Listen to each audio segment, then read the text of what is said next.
Hey friends, this is Joseph Maynor. So what I want to do in this video is I want to unpack truth, love, and beauty in a way that experience has kind of suggested that there's some dualities here that serve two purposes. The first purpose is that they serve as kind of a table of contents for this video, the duality between a topic and a thing, which is an interesting duality. And then there's going to be three dualities that I'm going to review, pointing to each one of these. So there's going to be a duality of self versus and no self, pointing at truth, relation versus and friend, right, pointing at love, and taste versus and pacing, focused on beauty. So I think this is like a simultaneously interesting intellectually, but also interesting from a performance art standpoint. So from making a video, table of contents, pacing through something, right? You're going to see this when we talk about beauty. So first of all, this is just a model, right? I'm creating this.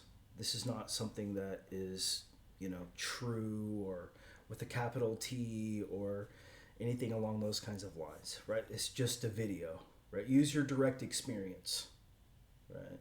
It's just a video. I mean, people talk about direct experience. They take the language so seriously. Oh my God, this guy's telling me something.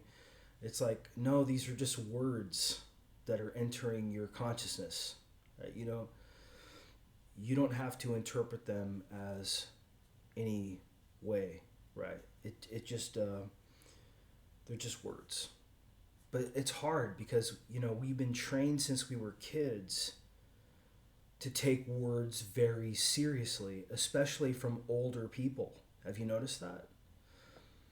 Right? So you're trained going through school from preschool to kindergarten all the way through grammar school and then middle school, high school, college. You're trained to pay extreme attention to words, basically. Like somebody says something and you're like a 10 hut, right? But, as you become more developed, I like the word developed, you take a step back from that and you go, what? Right? Like, who says? To any kind of thought and even any kind of emotion. But at the same time, you realize that these things are happening anyway, right? So it's like you can't totally exit the game. Like, it always makes me suspicious of people who think that they can entirely exit the game, right? You're not going to exit the game. You're always going to have one foot in the finite creative mode. Now, you can try to deny the duality between the finite and the infinite all you want and push yourself into the infinite, right? That's a BS move in my opinion, because there really is no duality between the finite and the infinite. All right. So, but what I want to do in this video is I want to first, let's start with absolute truth. So the fundamental issue in absolute truth is the duality between self versus and no self. So this creates all the conflict in spirituality, actually. Never mind philosophy, never mind science. This creates all the conflict in spirituality. Self versus and no self. Nobody knows how to resolve this duality because it's a non-duality. See, there's no duality here. This is the thing that's creating the drama, is that you think, oh, there's a way that I need to be that I'm not already. or there's a way that the finite perspective is wrong, or there's a way that the infinite perspective is wrong, or something is wrong. But are you wrong? Could you be wrong? Right. So you're not understanding that there is no conflict. The conflict is groupthink.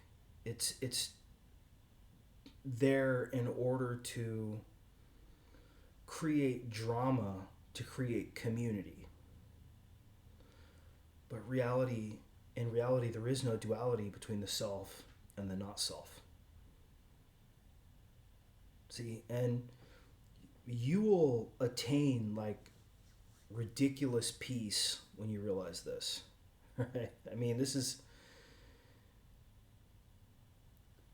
is higher level than most people are willing to go, because most people aren't willing to detach from groupthink. Even if it's in the form of, we're the people who are searching for truth, right? That's a groupthink. We are the people who are blah, blah, blah. So you have to take these things seriously, right? A lot, you have to go way beyond what your ego is attached to, right? Way beyond your job, your posturing on social media, your community on social media, whatever it is, right? You have to realize that that's not truth. That's groupthink. So groupthink is a lot deeper than most people realize. And the fear isn't craziness. The fear is that you can't step away from that. Right? Because if you could step away from it, it would be no issue. You would realize right away that, if you got away from, reading books for 6 months, and you went and lived in a cabin in the woods, there would be no problem there. Right? The only problem is that you have to sustain this addiction to this truth, ultimately. So the self versus and the no self, well, it's a mystery, right? I mean, who cares at the end of the day, right? You care. You champion truth, but you're championing ultimately a hybrid between absolute truth and relative truth, whether you realize that or not, right? You can't get, it's like, I feel like people are trying to get outside of being a human, right? All right, so that's truth.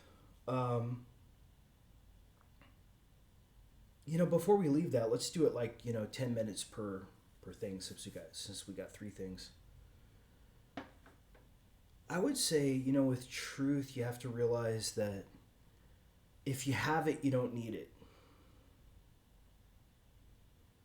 You don't have to try so hard. The reason why you're trying so hard is you're trying to convince, which already is groupthink. You're trying to convince or persuade or control, right? Which is already groupthink. So that has nothing to do with truth. Truth ultimately is freedom. Once you have absolute truth, then you're free, right? You can decide to do any number of things. You could be a bricklayer or a carpenter or a plumber or a lawyer or a God knows what, anything, a chef even, a philosopher. There's so many things that open up once you realize that you have no groupthink aspect to absolute truth. It allows you to be without a feeling like somebody is controlling you. Okay, That's what you want with absolute truth. Like that's the, the goal of it. So friends, I'm going to take a break. I'll come back and we'll move into love. Just give me 1 second. All right, friends, welcome back. So let's talk about love. All right, so we have truth. Then my premise is that love is actually higher than truth, and then beauty is higher than love. So I'm just kind of, contributing to this model in a way that an artist would. So kind of building upon, layering upon it, right? So love is about relation versus and friends. And going back to the ancient Greek philosophers, they actually had some dialogues on friendship. And one of the things I want to kind of give you guys a little bit of an insight that I had is that one of the things I really love about Plato is the fact that philosophy is seen as kind of like a dramatic thing, right? It's a conversation among people. It's not like Descartes where he's sitting there in an armchair, reflecting by himself. It's a play, right? Which makes it real. It makes it performance art. So in a way, Plato is my favorite philosopher. Even though I agree with other philosophers for different reasons, Plato is my favorite philosopher because he really drives home the idea that philosophy is a performance art. We're dealing with people, guys. I understand that, we're on the internet, nobody knows who's who, nobody's met anybody, you don't even know who somebody is, right, necessarily. Like if you're on, an online forum or something like that, you don't even know who you're talking to. And that's unfortunate, right? That gets away from the Platonic realism. Or somebody like Shakespeare, that life is a play, and you're a character in the play, kind of mentality. But we'll talk about this when we get into beauty. But for love, the issue is relation versus and friends, because absolute love is actually really complicated in a certain way, because you're almost led to believe, okay, I gotta like everybody. Well, that's not true. You're not gonna like everybody. Your ego is not gonna like everybody, period. Right? This idea that you're gonna like everybody, yeah, maybe not, right? Probably not. Okay, and that's okay. You have to realize that's okay, because you're a kind of a dipole between being absolute and being finite. So the finite side of you is not going to allow you to be friends with everybody.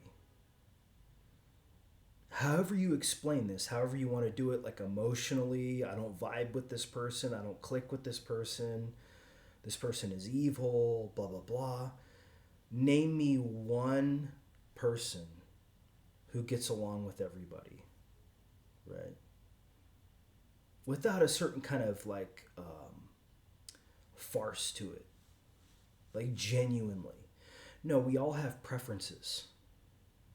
Don't deny the fact that you, me, everybody else has preferences, right? Some people are going to like you, some people not so much, right? That's not bad.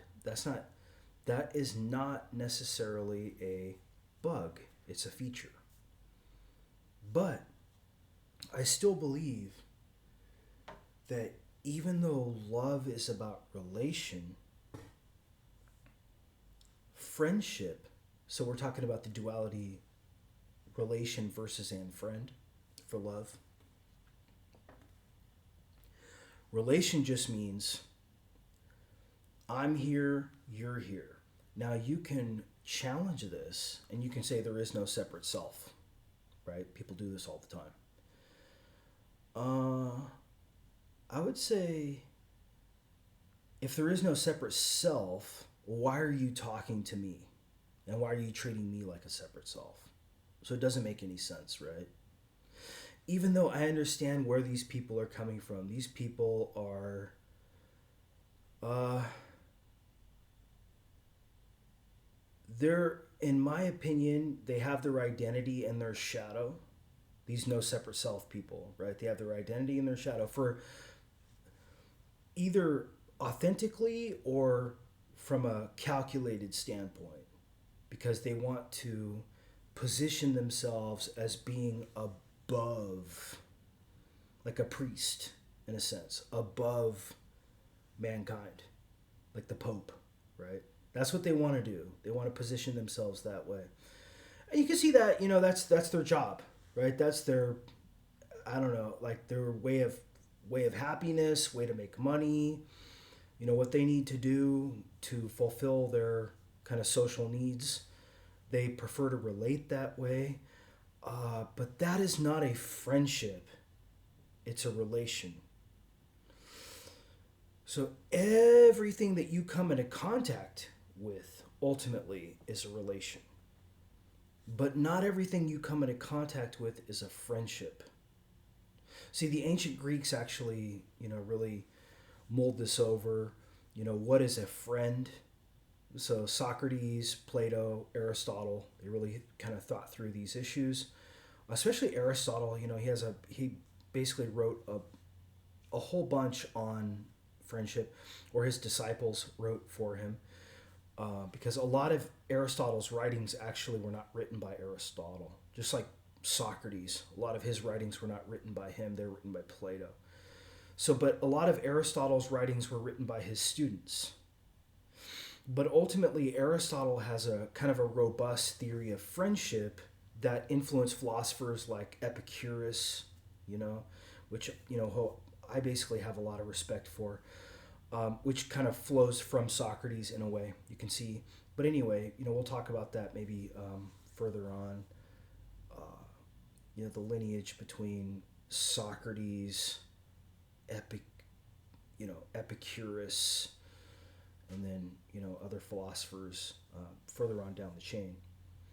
So, but love is about relation versus and friends, right? You're not going to want to relate with everybody, right? So, for example, some guy on the bus taps you on the shoulder, tells you you're already dead, bro, and you look at the guy and you go, cool, man. I'm drinking my coffee right now, right? I'm just waking up in the morning. I'm drinking my coffee. Some weirdo, like, taps you. I'm just, I'm painting a picture. Some taps you on the shoulder and says, there is no self, right? You're already dead, blah, blah, blah. You're going to look at this guy like, leave me the fuck alone, right? So just because there's a relation there doesn't mean that there's a friendship.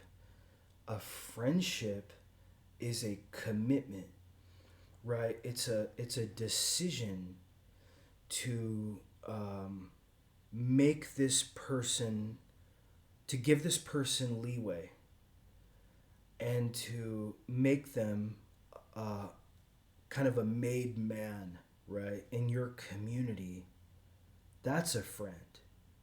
There's a trust that comes with a friend. Like a friend, one friend is not going to burn another friend. Right. So even though we talk about absolute love, in reality, because there is a non-duality between the infinite and the finite, you're not going to relate the same way with everybody, and that's okay too. Don't feel guilty about that. Like if you don't like somebody, if there's a vibe problem, there's a click problem, honor that, right? Notice that.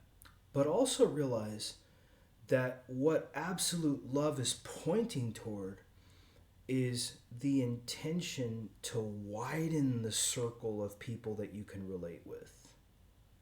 right? See, and to widen that circle to include more and more people who wouldn't sort of naturally be there, you know, into quasi friendship territory. That's basically what love is pointing to, is widening instead of contracting.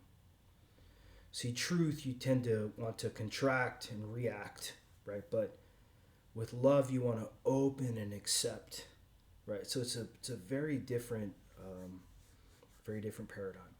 Okay, friends, I'll come back, and then the last third we'll focus on beauty. Just give me 1 second. All right, friends, welcome back. So we talked about truth, then love on top of truth. Now we're going to talk about beauty on top of love. And the duality here that I want to present to kind of organize this discourse is taste versus and pacing.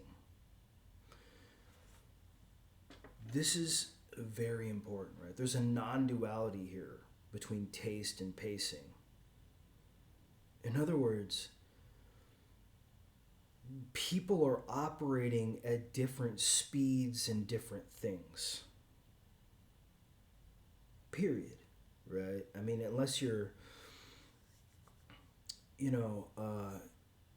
living in your own world, living in your own fantasy, you realize you have babies, you have little kids, you have adolescents, you have young adults, you have middle-aged people, early elderly people, middle elderly people, very elderly people, people that die, right? There's lots of different perspectives around. There's not just you. Okay, on some level, yeah, it's just you, right? That's truth.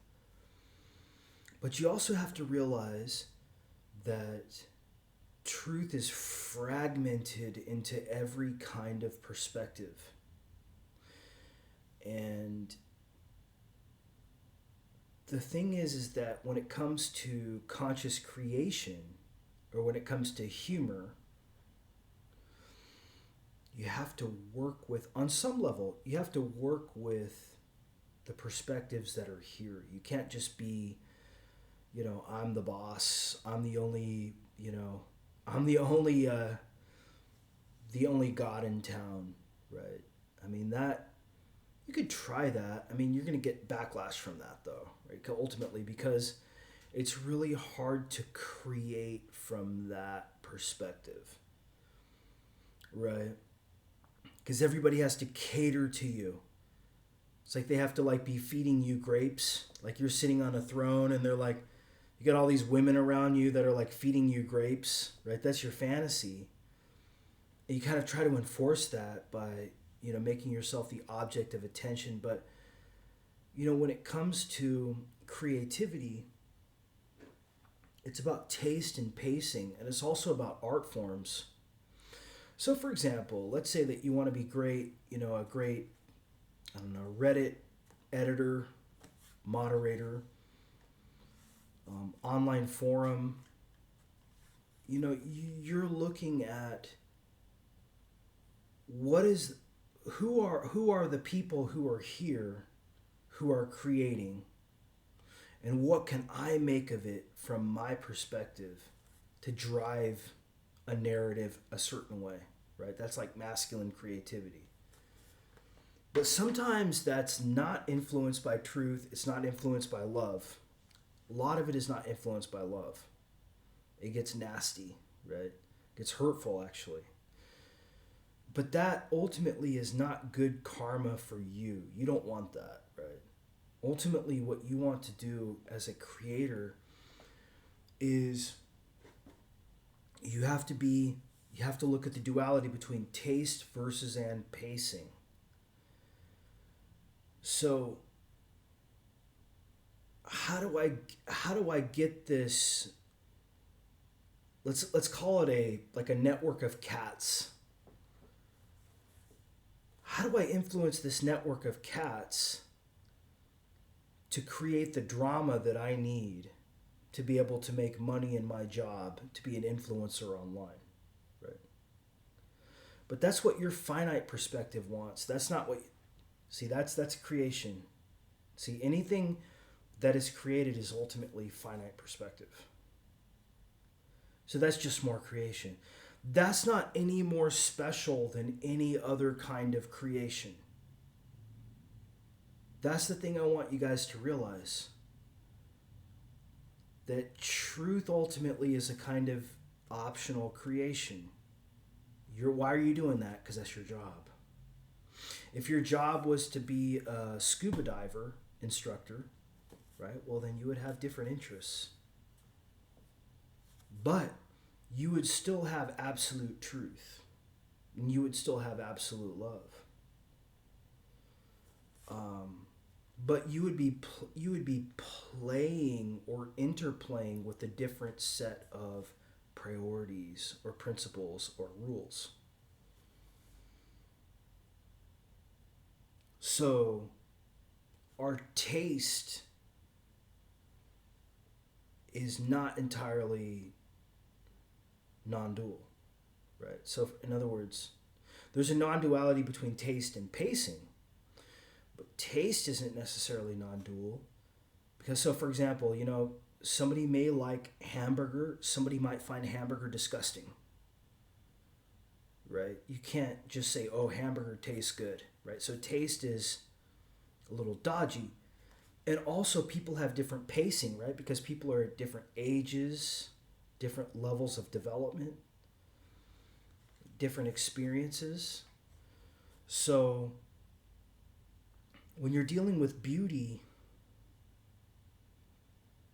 you have to have heart, first of all. You have to have love, right? I mean, and you also have to have truth, ultimately. If you don't, then you're just going to be like, turning the wheel of karma, basically, like everybody else. Even if you're talking about truth or love or beauty.